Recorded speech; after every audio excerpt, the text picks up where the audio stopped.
Existem três coisas que não se discute, e são elas religião, política e time de futebol. No entanto, existe um quarto tópico que pode muito bem ser adicionado a essa lista, e é a discussão sobre qual é a melhor criptomoeda. E neste vídeo, eu irei explicar por que, na minha avaliação, essa moeda é o Bitcoin.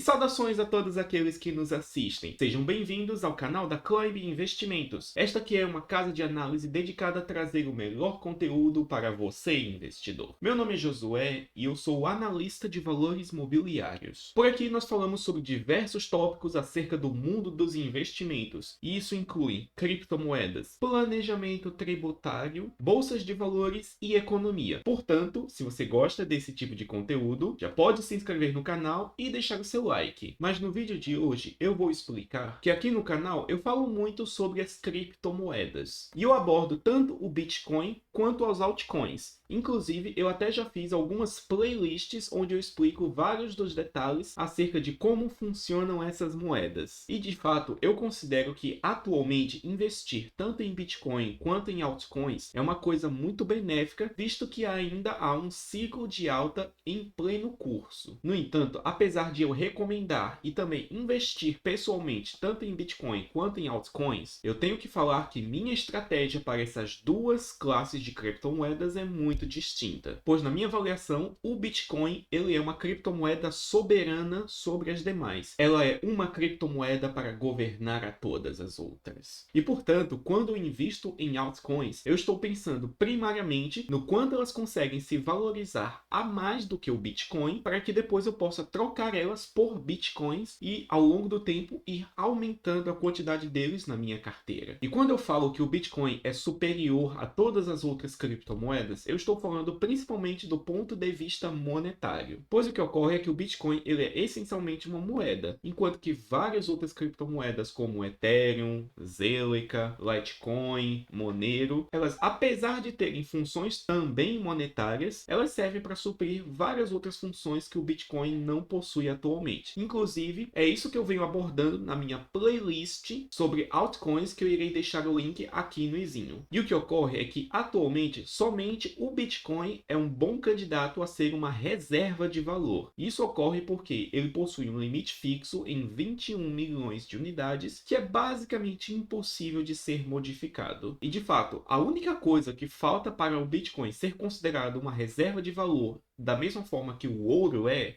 passar no teste do tempo. Pois enquanto o ouro existe aí desde que o mundo é mundo e foi adotado como moeda por vários países e várias culturas, que muitas vezes uma não conhecia a outra, ao longo de tanto tempo, em oposição a tudo isso, o Bitcoin possui meros 13 anos de vida e ainda tem uma volatilidade de preços muito alta. Portanto, o teste do tempo é a única coisa que falta ao Bitcoin, e isso só o tempo irá consertar. E além do seu limite fixo, pense que o Bitcoin também conta com uma robusta rede de computadores que estão trabalhando para poder resolver a chamada prova de trabalho, que é aquilo que confere segurança e descentralização à rede. E terceiro, e um dos fatores que é muito negligenciado, é que a criadora do Bitcoin, Satoshi Nakamoto, ainda permanece anônima, o que significa que tanto governos, quanto instituições financeiras, quanto criminosos, quanto qualquer outra pessoa não consegue atacar o Bitcoin via atacar a sua criadora. E quando você soma o fato de uma oferta imutável de 21 milhões de unidades, uma rede com uma tremenda quantidade de poder computacional investido e seus criadores largamente anônimos, você tem-se que atualmente apenas o Bitcoin possui as qualidades necessárias para ser a nova moeda de base do sistema financeiro mundial. Ninguém sabe o futuro, nem eu, nem ninguém. Mas existem duas correntes de pensamento principais acerca do futuro do Bitcoin. Existe a corrente de pessoas que pensam no Bitcoin como sendo um novo ouro e que será utilizado como uma reserva de valor, ou seja, uma forma de proteger o poder de compra ao longo do tempo, que inclusive é uma coisa que vem sendo muito útil ultimamente por causa da inflação que está desenfreada ao longo do mundo. Isso é um assunto que eu já comentei num outro vídeo e que que eu irei deixar o link aqui no izinho. E a outra corrente de pensamento mais proeminente diz que o Bitcoin, além de ser uma reserva de valor, ela também será utilizada como meio de troca, ou seja, como uma moeda que as pessoas vão efetivamente usar nas suas transações do dia a dia. Isso está se tornando cada vez mais viável devido a, por exemplo, um protocolo como a Lightning Network, que permite executar transações de pequenos valores e com taxas próximas de zero. Inclusive, esta corrente de pensamento vem ganhando muita força, pois já temos atualmente alguns locais onde Bitcoin é efetivamente uma moeda de curso legal, reconhecida pelo governo. O exemplo mais famoso disso é El Salvador, que foi o primeiro país a adotar oficialmente o Bitcoin como moeda. Porém, ao longo de 2022, alguns outros exemplos surgiram, principalmente Lugano, que é uma cidade lá na Suíça, que devido à forma como o sistema político de lá funciona, cidades têm muita autonomia legislativa. Então eles aprovaram lá uma lei para tornar o Bitcoin como uma moeda de curso legal. E semana passada, a Ilha da Madeira, que é uma zona econômica especial lá